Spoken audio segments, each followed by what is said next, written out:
지난해 한 공군 부대에서 언어폭력을 당해온 사병이 극단적인 선택을 했습니다. 확인해보니까 해당 부대에서는 최근에도 하사 한 명이 목숨을 끊었고 그 밖에도 여러 건의 자살 미수 사건이 있었습니다.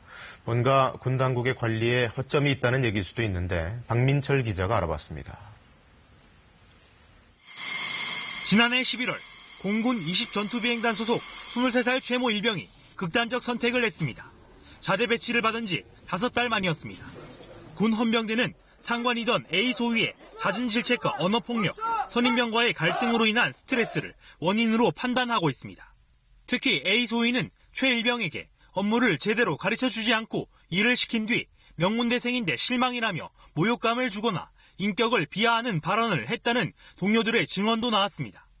최 일병은 숨지기 전 친구와 나눈 SNS 대화에서도 부대 내 부조리 때문에 힘들다는 속내를 털어놓기도 했습니다. 하지만 군 당국의 대처는 아니하고 허술했던 것으로 보입니다. 스트레스 진단조사에서 최 일병의 이상 징후가 발견됐지만 지휘관들은 부대 사정을 이유로 상담을 하지 않은 것으로 군 헌병대 수사 결과 드러났습니다.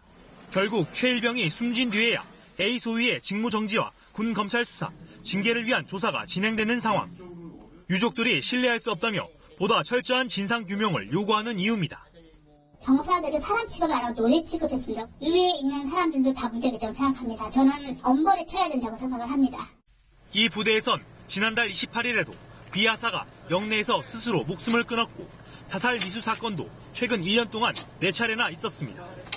이 같은 군내 사고와 인권 침해를 막기 위해 관련 교육을 실시토록 하는 법이 2년 전 만들어졌지만 국방부는 기본권 교육 결과를 장관에게 보고하도록 하는 시행규칙을 단 한 차례도 지키지 않은 것으로 나타났습니다. 관련 교육을 강화하는 내용의 법 개정안도 국회에 제출됐지만 통과 여부는 불투명합니다.